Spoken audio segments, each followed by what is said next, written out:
No forecasts, No pundits. just vibes. This is Vibes Only, the podcast that checks the vibes of American politics every week. And the vibes this week. We are just a little more than 3 weeks away until Election Day, and as of today, the race has become a dead heat.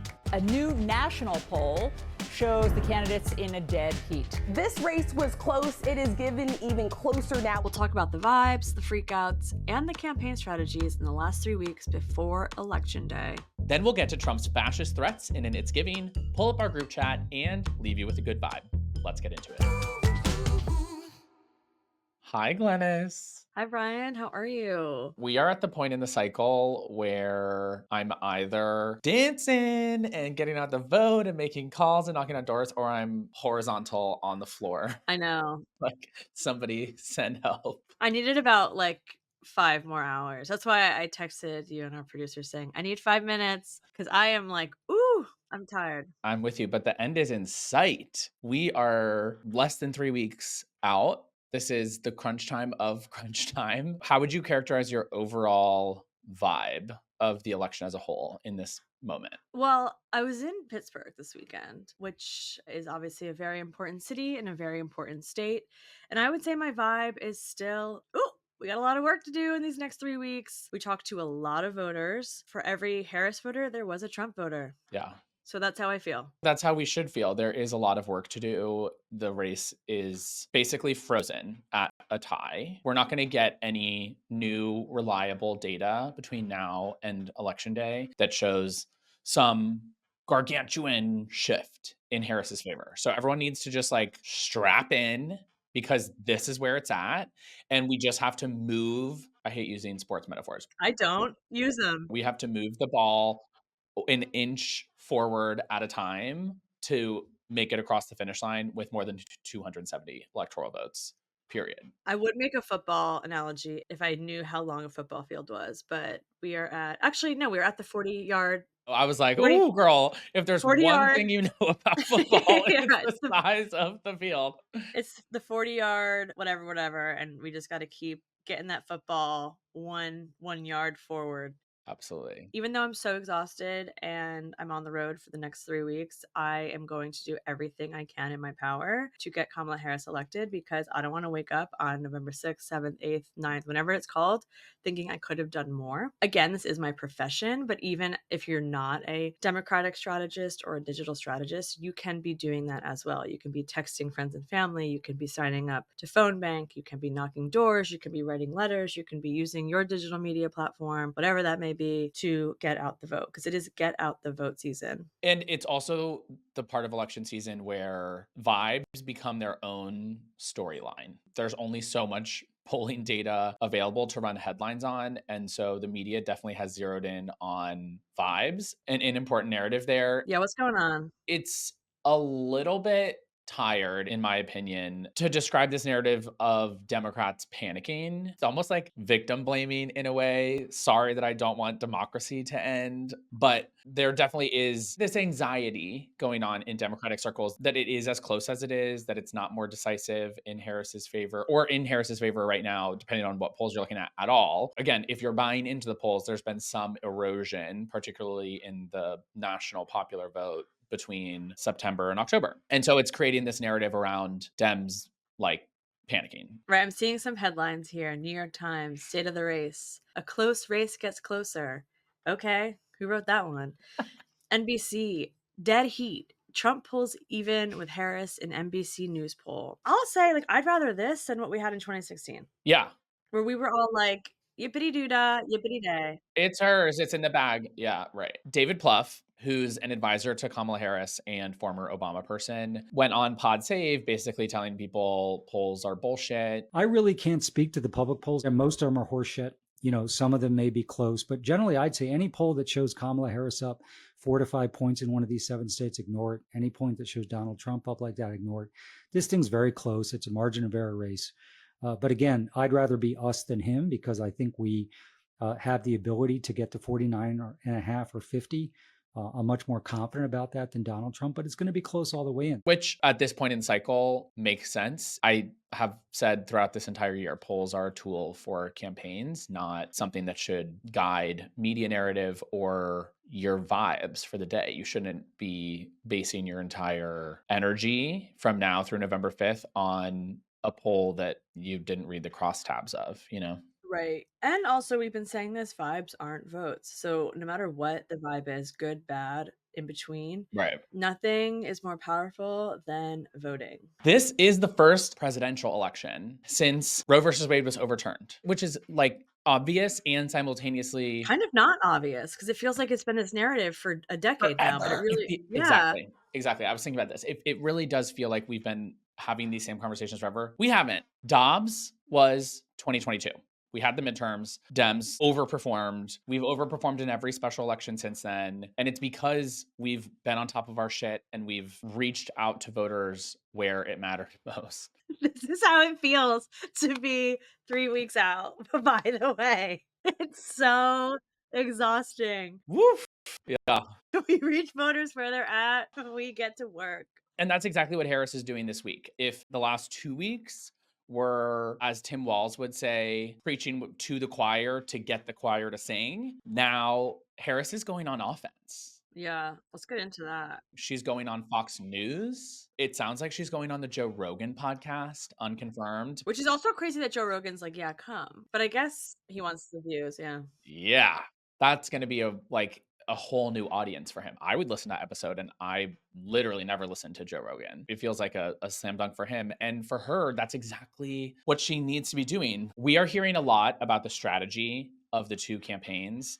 And what Harris is trying to do is cut into the margins of the demographics and geographies that she's going to lose. Right. We know that white men are going to vote for Trump more than Harris. Are they always voting? Do white men always vote? Well, not as much as women. Yeah. Men always vote less than women. But I just mean like for the white men who do vote, right, there's going to be a large margin for Trump. They're breaking in his direction. But if she can just eat away at that of like a couple of points there, then that can sort of compensate or put her over the line where there are some other demographic changes that have happened among the Latino community or others. Or the left. Or the left. And so I don't know. What do you think of this strategy? Do you feel like she's prepared to go into these hostile spaces? Yes, I do. I think leave no stone unturned. Any voter that she can reach in these last 3 weeks, even like a Joe Rogan. Like I know a ton of guys who listen to Joe Rogan and just like he is the validator for them. Mm-hmm. If Joe Rogan says something, they're like, oh, okay. That is powerful. And sometimes many times, most people are not going knee deep into Project 2025. They're not going knee deep into the Inflation Reduction Act. They just want to know if the people that they trust are hat tipping a candidate or validating a candidate. And if she can do that with, 10% or less, 2%, 1% of Joe Rogan's listeners, that's a win. And Fox News, she can handle Fox News. They're comically bad. We've talked about this a lot on the podcast about her career as a prosecutor. Like she knows how to form and deliver an argument and debate. So I'm not worried about her on Fox News for a minute. Are you? I'm not worried. I think it's really important that she speaks to the concerns of the audience more than tries to appease the base.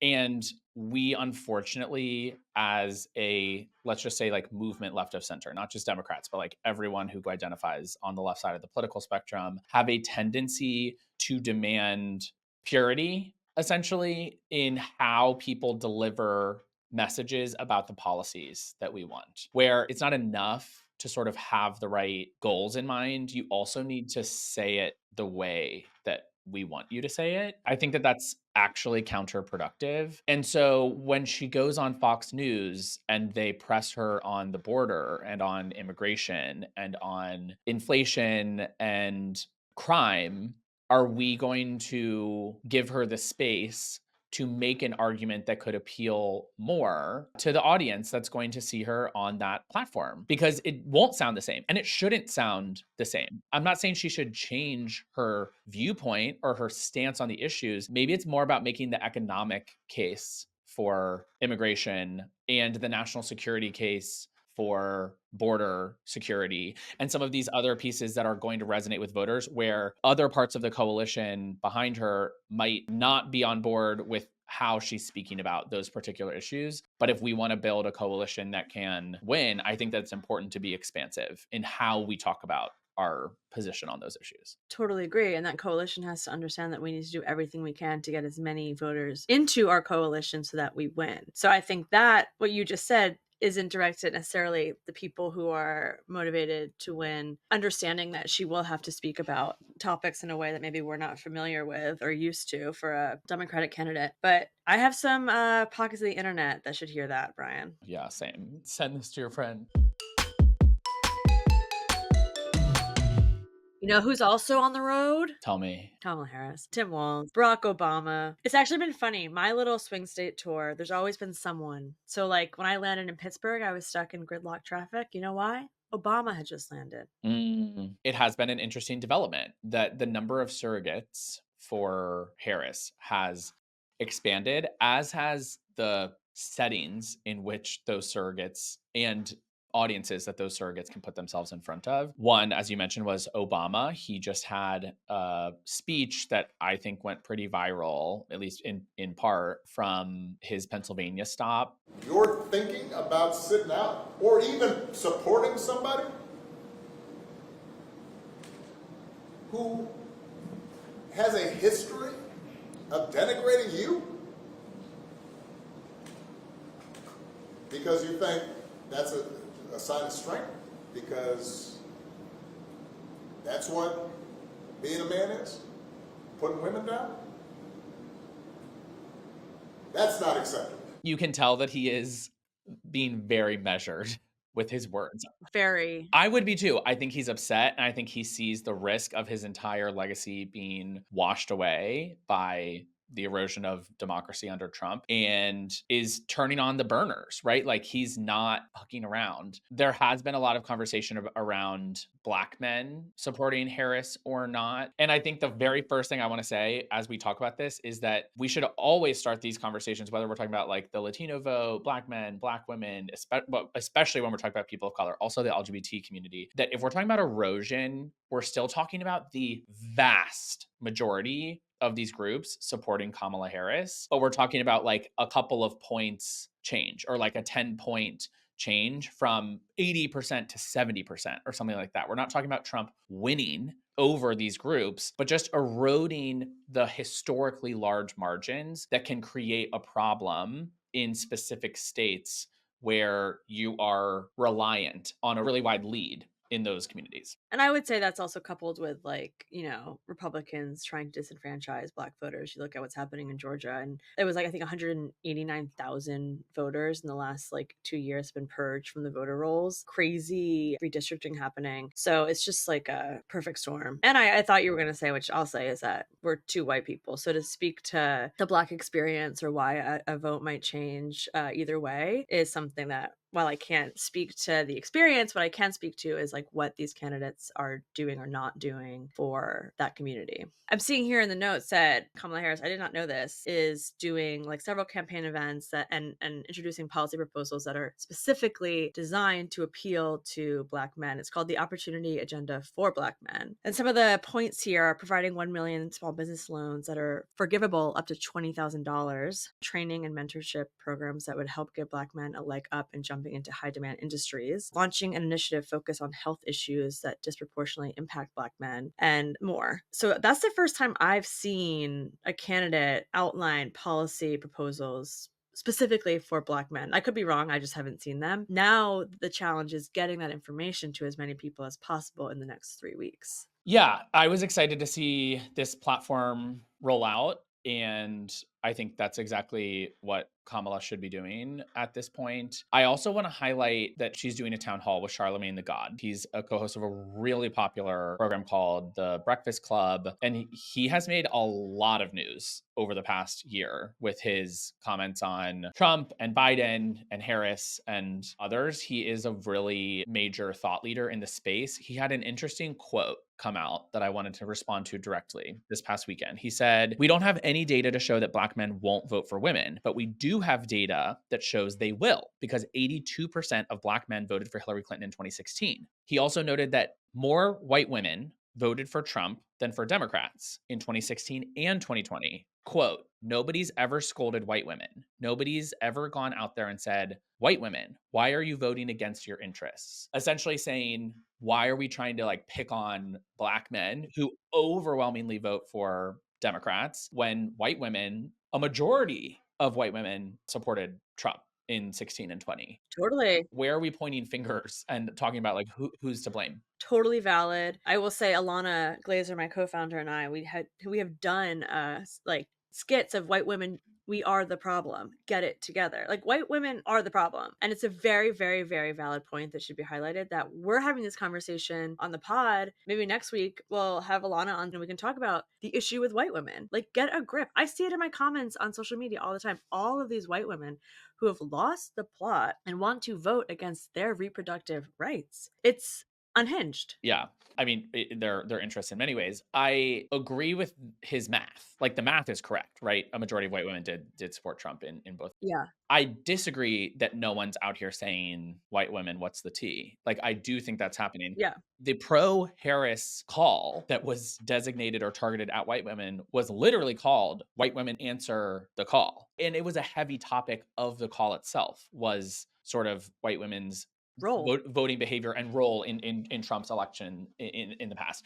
And so I do think that narrative does exist, but I always have to, or we should always question when we're targeting really specific groups like black men or the erosion among Latinos, when in reality, Democrats are still winning a majority of these communities, and we're not winning a majority of white men. We're not winning a majority of white women. Yeah. Suburban white women need to get it together. I do think that the party as a whole, the Democratic Party, has failed to come up with a compelling message for many white voters, many white working class voters, and young people in particular, that makes them feel included in the work that we're trying to do. Because I do think that we have more specific messaging around some of these other demographic groups, particularly around race, but not exclusively, right? LGBT, different religious minorities, etc. For example, like we do have the opportunity agenda for black men. We won't put out something called the opportunity agenda for white men, nor am I saying we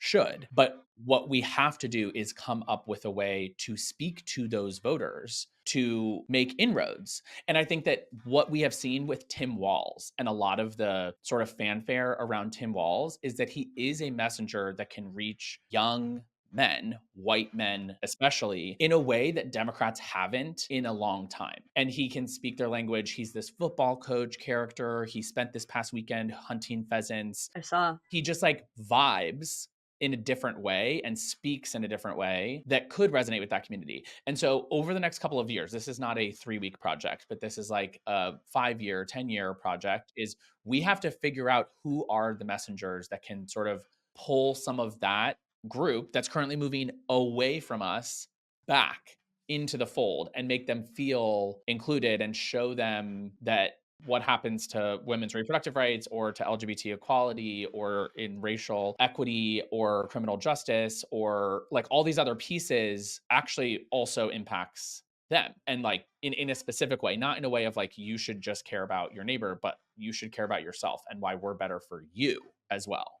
Well, Joe Rogan, get to work. Well, no, I think that it'll be interesting to see how Harris tries to thread that needle on the pod, right? Because I think that if she goes on Joe Rogan and makes the entire thing about reproductive rights in the same way that she would make that case on Call Her Daddy, we're not going to resonate with the people that she needs to reach the most. Let's see. And Trump is in conversations to do an appearance on Rogan as well. So this could be the 60 Minutes that never happened, where we could have back-to-back Harris and Trump. Who would have thought? The former host of Fear Factor, where people were eating eyeballs. I think a lot of people don't know that. If you are like in a liberal bubble online, you might not actually know that Joe Rogan is the guy who hosted fear factor. I will say that I'm not a Joe Rogan listener. Shocker. No. The clips that I see go viral, he has an almost Trumpian stream of consciousness where he does weave together a lot of unrelated topics into the same conversation, Weaving. and a lot of conspiratorial thinking from the non-representative sample of clips I've seen go viral online. There's no like inner monologue. He says it all. Right. No matter if it's harmful or not. And I feel like that lends itself to a great platform for Trump Yeah. because we're in like upside down world, nothing's being questioned in real time, and you're drinking from a fire hose trying to individually address each problematic statement or assertion with facts, the same way that it's really hard to debate or have an even remotely realistic conversation with Donald Trump. I do think that there's something similar about Rogan where it all just sort of like flies at you too fast.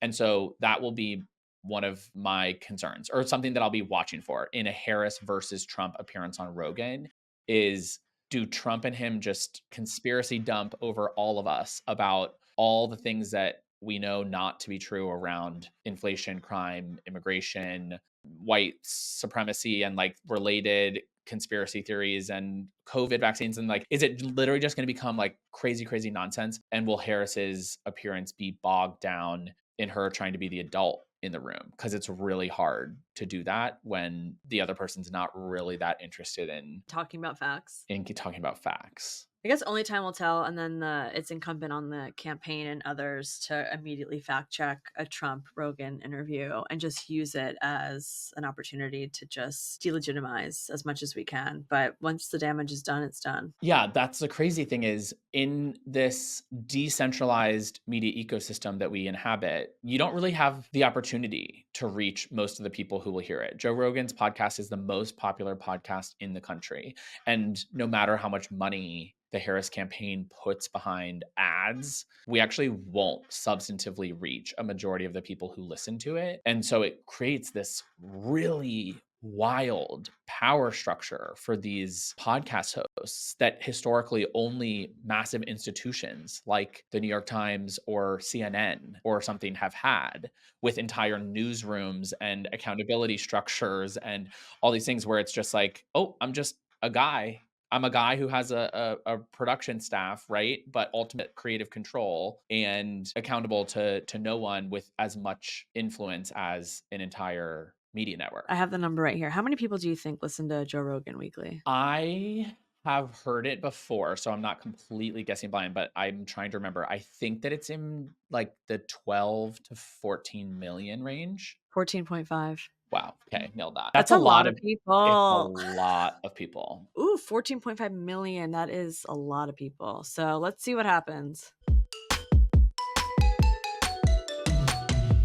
We also have to mention that there is developing news this week coming from Omarosa's book, who served in the Trump administration, that she personally heard the audio of Trump using the N-word. What? Yeah, that broke last night, I believe, and the audio is not out. So we are just reliant on Omarosa saying that she heard it. Why would she lie about that though? You know? I don't know. I don't know. That's what I mean. I'm like, yeah, Omarosa was like, sure, she wants to sell some books, but she also was like a loyalist. And then I think probably felt so disrespected by him that she obviously left the administration. Yeah, she spent a couple of years tracking down this tape and said she got the person to play it for her. It was back in his apprentice days, and he went on a very Trump-like tirade and used the N-word. She says that someone's planning on releasing it as an October surprise. She claims that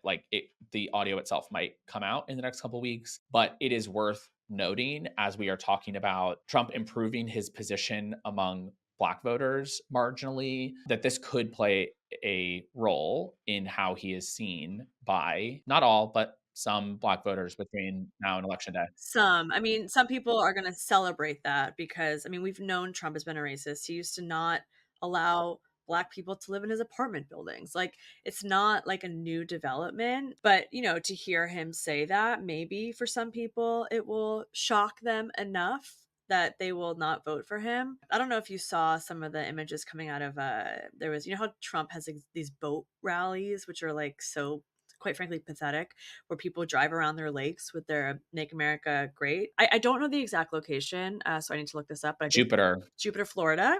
Yeah. And they had full-blown swastikas. Yep. It was not just Make America Great Again flags and Trump 2024 flags. It was Nazi flags. As they say, if you are at a rally and there are Nazi flags and they are not asked to leave, you are at a Nazi rally. Period. Like, full stop. It's giving. Trump has injected himself back into headlines with a lot of really just unrestrained, anti-American, totally authoritarian types of remarks. And he's, over the last week or so, gone farther than he has in the past, talking about, quote, the enemies within. Are you expecting chaos on Election Day? No, I don't think so. Not from the side that votes for Trump.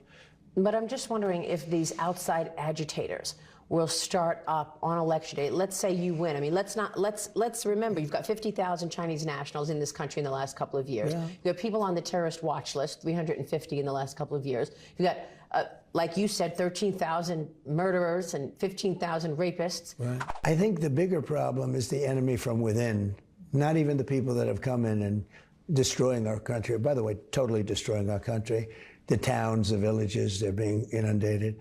But I don't think they're the problem in terms of Election Day. I think the bigger problem are the people from within. We have some very bad people. We have some sick people, radical left lunatics.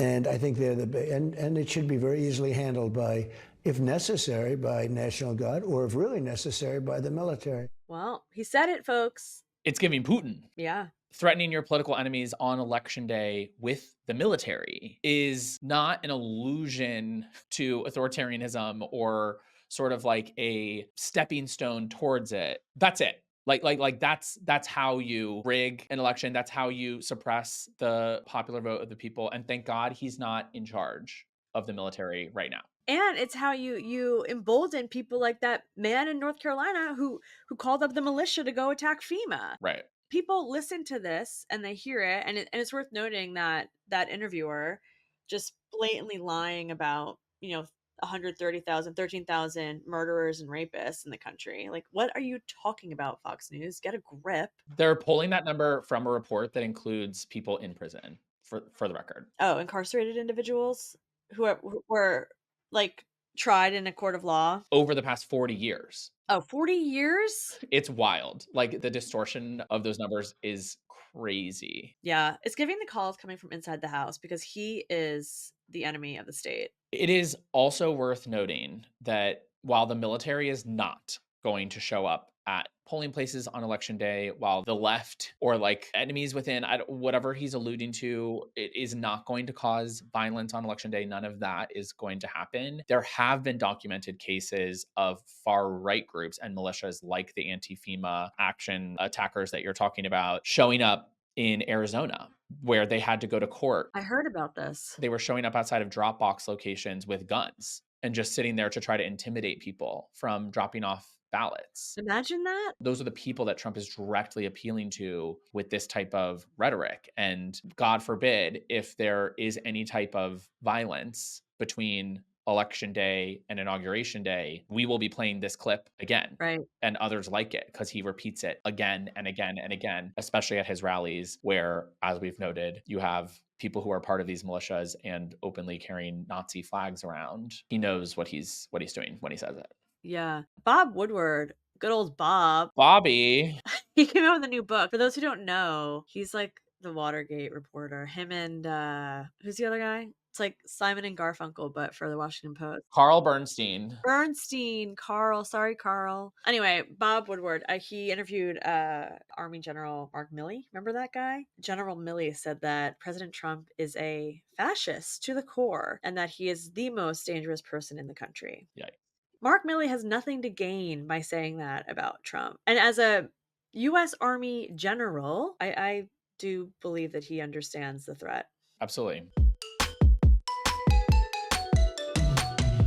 We have a bit of a special group chat today because we had so many people writing in with their thoughts about what is currently happening in the election. We requested a bit of a vibe check. So let's just run through some of the texts that we got from our listeners. Pittsburgh, my new second favorite city. Today, my father-in-law needed to talk down off the ledge about Kamala not campaigning in public enough, so this podcast was perfect timing. I sent it to him to listen to, and I hope he feels better afterwards. I hope he did too. Me too. That's what we're here for. Send this pod to somebody who is stressed about the election and has tuned out because it's all too overwhelming. We also got one from somebody in Iowa saying they were feeling hopeful, excited, and energized, but also scared and nervous.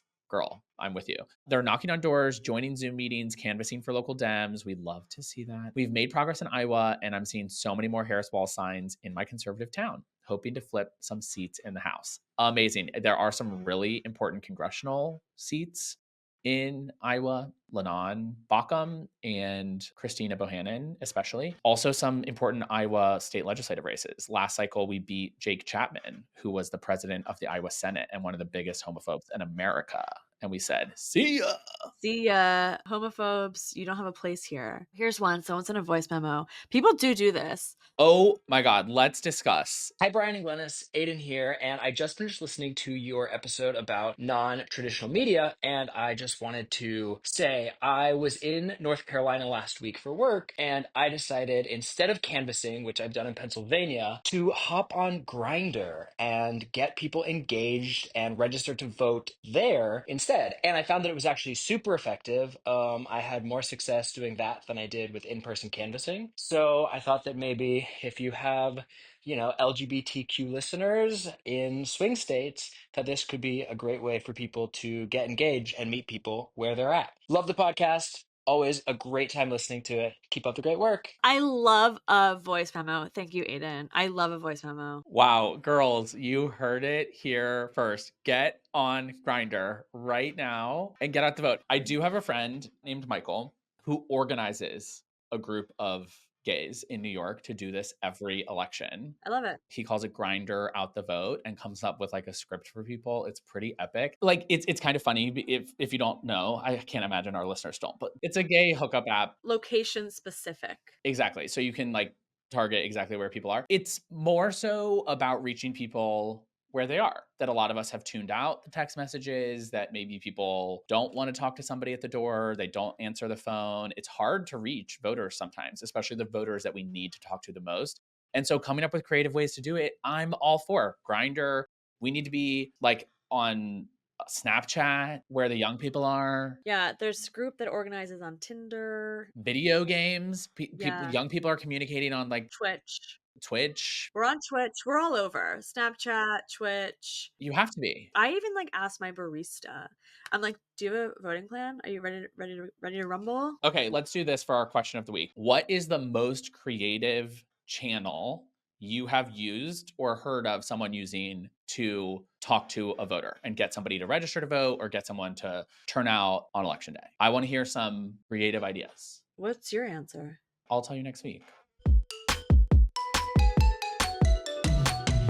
Joe Biden was in Milwaukee to make an announcement that the EPA, Environmental Protection Agency, which, by the way, Trump wants to get rid of in Project 2025, it issued a final rule that will require drinking water systems nationwide to replace lead service lines within 10 years. These lead pipes, the lead poisoning that is caused by these lead pipes, can cause like very, very serious health impacts. Slow learning, it damages the kidneys, cognitive development, cardiovascular disease, and all of this, Kel Surprise, impacts Black and Brown communities first and worst. So this is something that will begin to repair the damage that has been done for the last how many decades? Get rid of the lead pipes. You have 10 years to do it. Go. The EPA is also investing an additional $2.6 billion for drinking water upgrades and lead pipe replacements, which is all funded by the bipartisan infrastructure law. And the way that we can make this good vibe keep on going is to elect Vice President Kamala Harris to ensure that all of these policies and more that we've talked about during this segment all year long are fully enacted through completion, because it takes time to do things that really help people. And